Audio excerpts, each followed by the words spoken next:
It's Vancouver's podcast on the Canada's Podcast Network.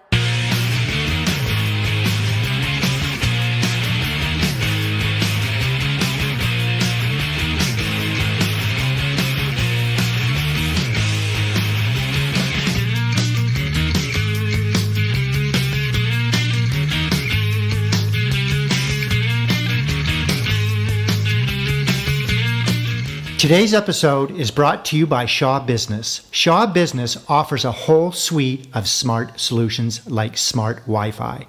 With dedicated networks for you and your guests, smart Wi-Fi keeps everyone's connection separate, safe, and secure. And it reaches all corners of your business. So whether you're at your desk or in a meeting room, you're still connected and ready for business. Smart Wi-Fi is one way that Shaw Business is powering the entrepreneur.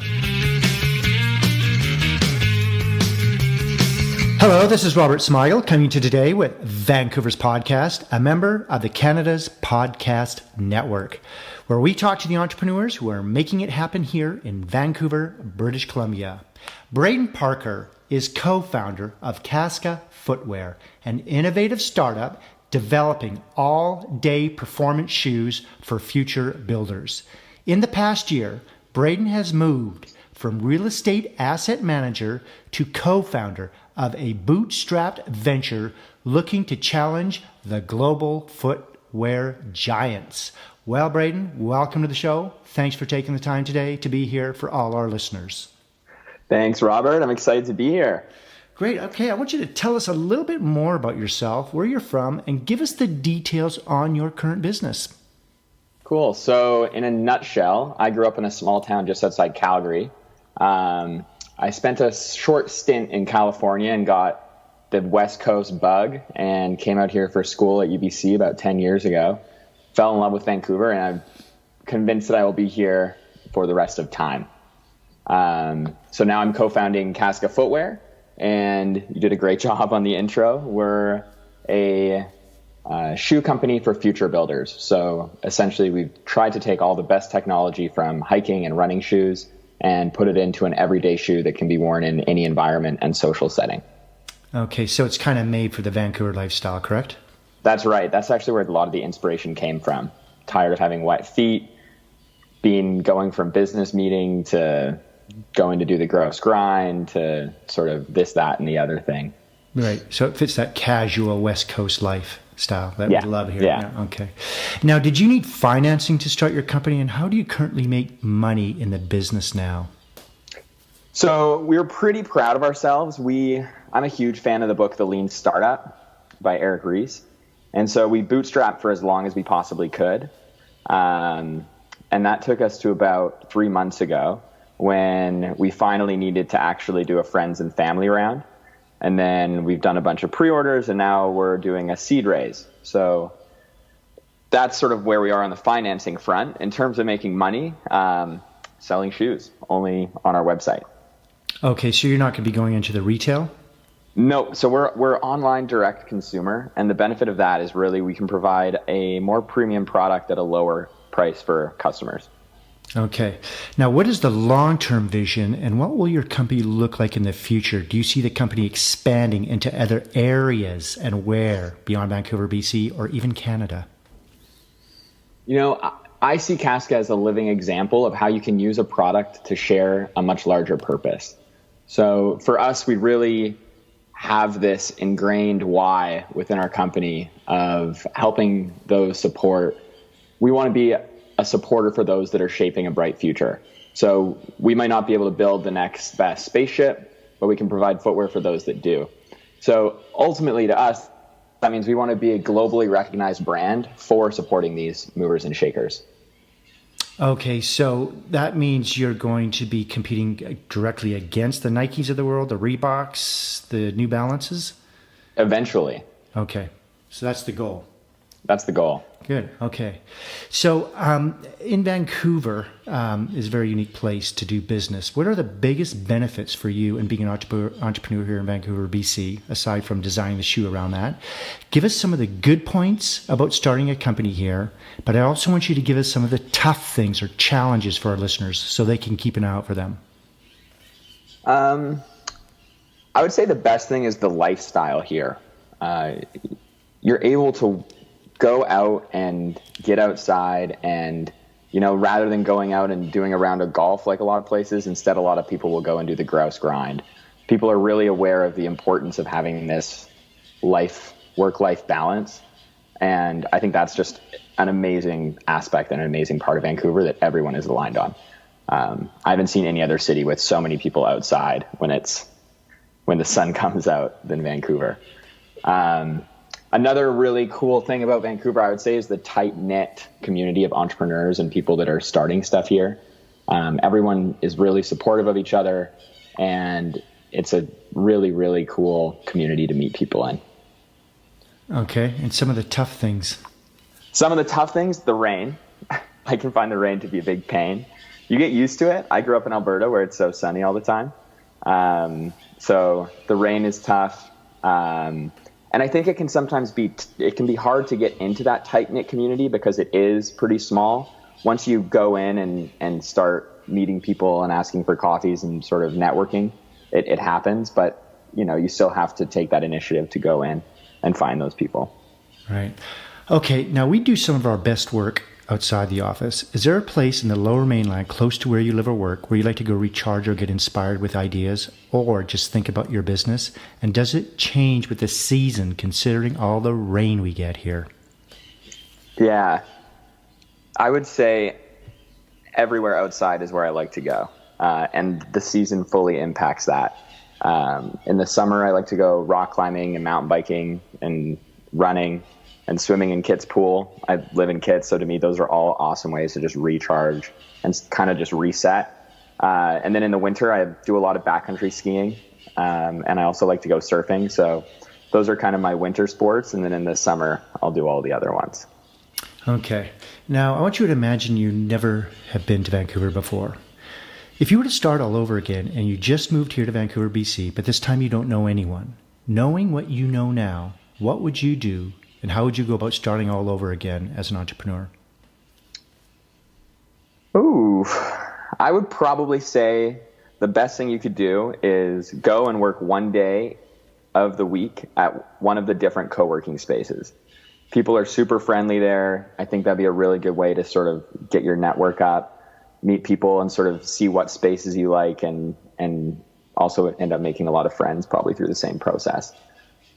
Okay, so like Launch Academy, Hive, places like that? Yeah, Launch Academy, Hive, Work Lab, WeWork I know is now downtown. Sweet Genius is a good one. A lot of those. Okay.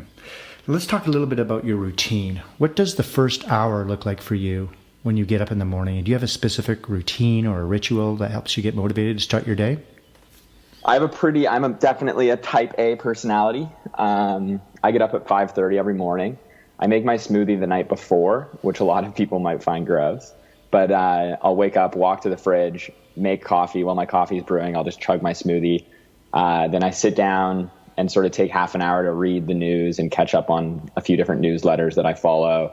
And then I'll take about 10 minutes to just journal and just like whatever's in my head and try to choose 3 things that I'm really focused on getting done that day. Okay, so these are the main things you want to accomplish. I believe that's a formula. You got that formula from someone, right? Is that one of the things? Yeah. So I guess just everyone I've talked to, or I've tried to make it a point to meet with people that are, seeing a lot of success.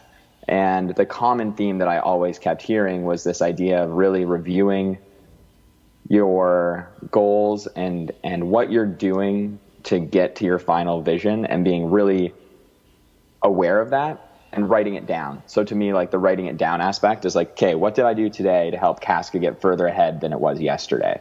And having them be actionable things that I can really just like focus on and know that like, okay, if I get these 3 things done today, then it was a good day. Okay, and then the other auxiliary things is how do you avoid the distractions then from your goals? How do I avoid the distractions? I always try to, so I start long-term, and so I'll look at my goals from a 10-year basis, and then I look at them at a 5-year basis, 3-year, 1 year, 6-month, 1 month and then 1 week basis. So to me, it's like kind of looking further down the line, like, hey, what do I envision happening in 10 years? And then making sure that what I'm doing today is contributing to that. That just keeps me really focused and motivated on moving forward. Okay. Now, do you think entrepreneurs have to be weird or unique in a positive way, or are wired differently? I don't know. I think that everyone is able to do whatever they want. I think if someone has a strong enough vision for something, regardless of the type of person you are, and you're serious about seeing it out, then you can go and do that. I think the entrepreneurs that we hear about are often portrayed as being wired differently. And I don't know if that's just because the media likes to pick up on it, but I don't think so. I think that anybody can be an entrepreneur. They just got to set their goals to it, and They just have to. Yeah, I think they just have to have like a strong idea of what they want and go for it. And I think a lot of people, and I don't know if that's maybe that's weird or unique. But I would like to believe that anybody can go and take on any entrepreneurial venture that they want to. Okay. And urge them to. Right. Okay. Now, what books are you reading now and why, or even audiobooks? And can you recommend any books for our listeners who are also aspiring entrepreneurs? Audiobook wise, so I listen to one audiobook and I also read a book. So whenever I'm commuting or going anywhere, I listen to an audiobook, and then sort of in the evening before I'm winding down, I'll be reading. So I'm listening to an audiobook called Multipliers by Liz Wiseman and Greg McKeown. And it's really about sort of how you can manage people properly and turn them into leaders and have a culture of leadership and of sort of forward progress, I guess you could say. So that's what I'm listening to. And then I'm reading Meditations, which is sort of a book on Stoicism. So Marcus Aurelius was sort of the first guy that, wrote down this. It's for the first book you'd read if you wanted to learn more about Stoicism. And in terms of recommendations, the number one book that I always recommend to my friends or anybody who is interested is Start With Why by Simon Sinek. Okay. Why? Yeah, so that book has just had a huge impact on everything that Casca has done. Like, we really started from this idea of how do we create a shoe that's bigger than just a shoe company? How do we give back to society and have a bigger impact on people? And it also, like, not only can you do that for a company, but you can also do it for yourself. So once you sort of take a really deep internal look of why you're doing what you're doing, you learn a lot about yourself. Right. Now, what online or offline tools do you use on a daily basis? This could be like Google Docs, Skype. Yeah. Slack I use with Casca a lot. That's kind of how we communicate and keep everything. Email, obviously, and Google Drive we use to store everything. In terms of other offline tools, I'm a huge fan of Six Sigma, which is the idea of asking why 6 times to sort of dig down to the root of a problem. And then the sort of mindset of abundance and creativity in general, I think, is really an important one. I don't like the idea of saying no or of believing no right away. Like, instead of going directly to no, this can't happen, I think it's way more important, and you end up with better results if you ask, how can you hit that? So that sort of mindset, I think, is an important tool. Okay, that's interesting. Okay, earlier in the interview, you talked about lifestyle in Vancouver. And naturally, we have everything here: oceans, lakes, rivers, trails, grouse grind, skiing, you name it, we got it. How do you balance work, and how do you relax and not think about work? And what are your favorite activities to do here in BC? Do you ski, bike, kayak, golf, hike, or simply go for a drive? Yeah, you know what? I do everything that I can. I do the grouse grind at least once a week.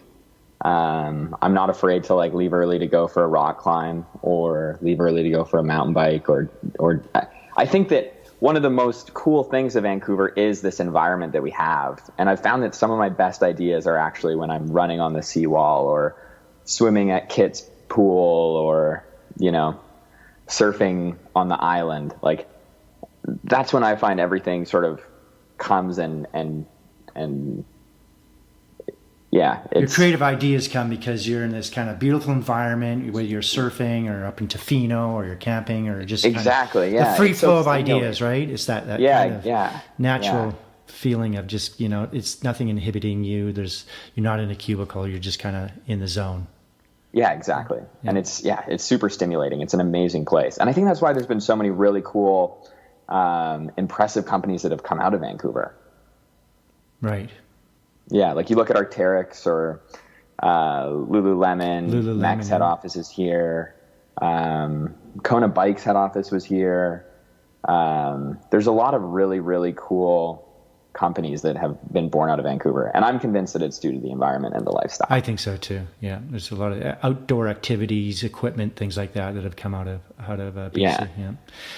Okay. If you weren't doing what you do now, what would you like to do for a profession? Oh, well, right now we're raising money and it's been fun. And I think it would be really, really fun to be also on the other side of the table. I would love to see all the cool entrepreneurial ideas that other people are putting out and having the ability to go in and look at their business model and their business plans and sort of invest in other great ideas. So you would like to be able to be an investor and then have people pitch to you and then kind of handpick the ones you like to work with? Yeah, that sounds pretty fun. Okay. What kind of a job would you not like to do? Couldn't do it?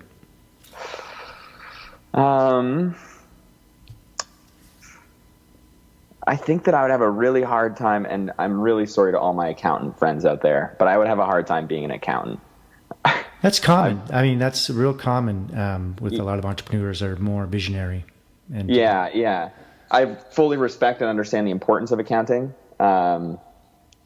And the financial analysis aspect I still quite like, but the actual sort of logistical, technical aspect of accounting, I just had a very hard time with in business school. Okay. In business, what is your favorite word, quote, or sentence that you like to use? One that I always remind myself is it's not failure, it's feedback. I think, if you can look at every lesson as something that you can turn into a good thing, I think that's sort of the best way you can do it. And as an entrepreneur, you're having a lot of setbacks and, it's not this happy-go-lucky, everything's great type of situation all the time. So my whole life, I've always really owned in on that one thing. Anytime that something is bad, it's like, okay, what did I learn from this experience? How can I do better next time? What's the lesson? And are you always reminding yourself of that? Yeah. Yeah. What is your least favorite word or sentence you do not like to hear? I think that there's a lot of buzzwords that have sort of ruined definitions of what would otherwise be great words. So even the word goals, to be honest, it's just kind of like thrown around so often. And same with the words integrity or authenticity. Everyone says it and no one is truly, not a lot of people at least, are truly authentic when they say they are. So to me, it's not that I have a least favorite sentence or word. It's more that I dislike buzzwords that don't have true meaning. Okay. If you had to pick one or two words to describe yourself, what would it be and why? One or two words. To describe myself. How you work, how you think, how you attack situations. I would probably say creative and responsible. So I'd like to think that I take ownership over anything that happens. And I also like to think that I'm a creative person that can help find solutions to some of those problems. A great book that I read is called Extreme Ownership. And it's written by this Navy SEAL. I think his name is Jocko Willink. And the whole idea is that you're responsible for every aspect of your life and in business.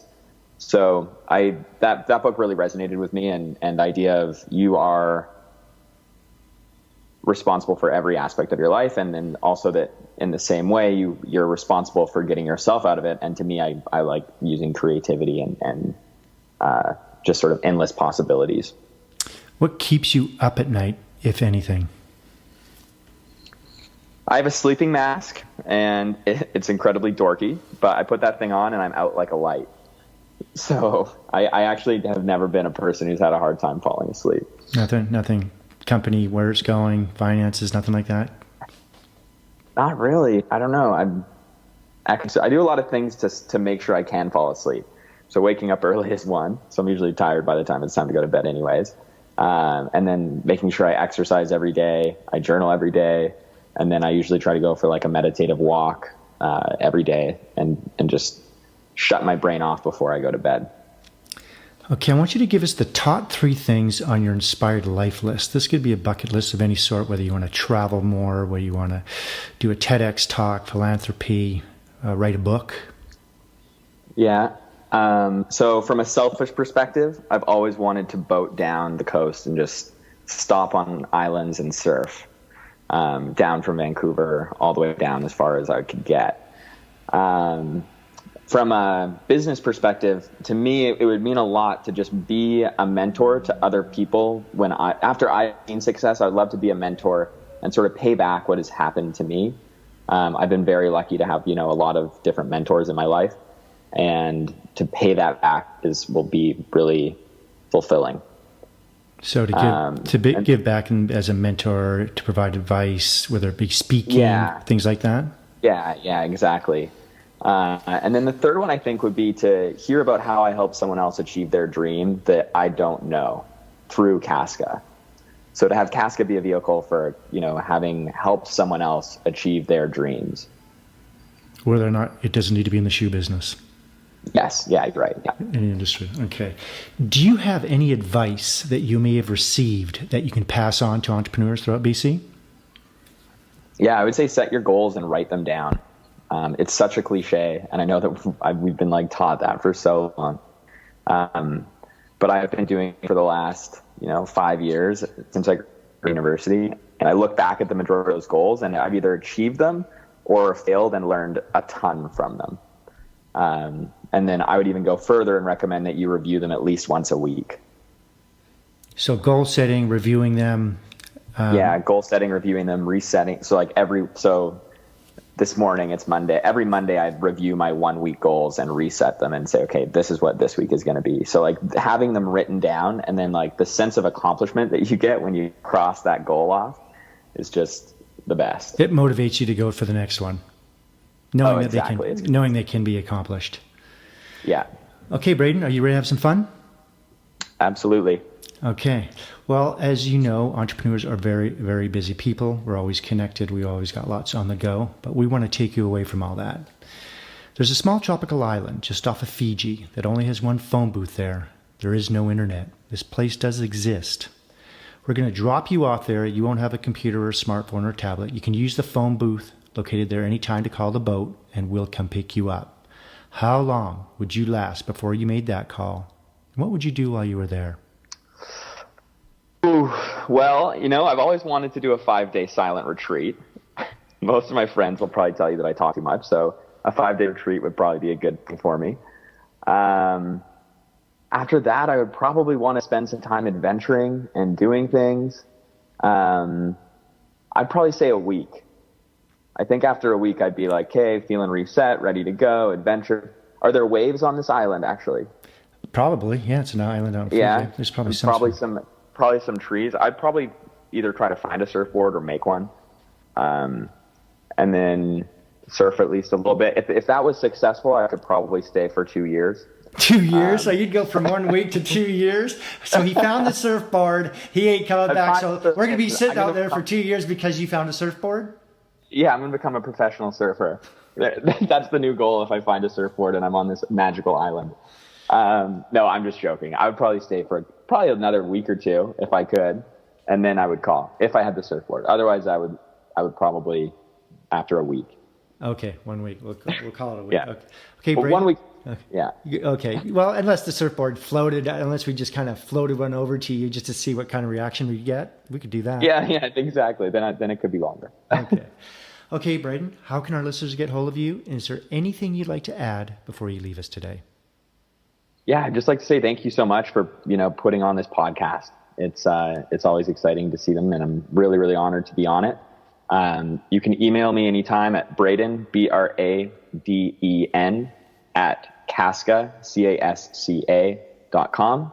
And look forward to hearing from anybody. And when do you plan to launch your first shoes? When can we actually go and get them? Yeah, so you can actually pre-order them now on our website, casca.com, or we're getting inventory in the fall. So if you're hesitant and you want to wait until the fall, that's also fine.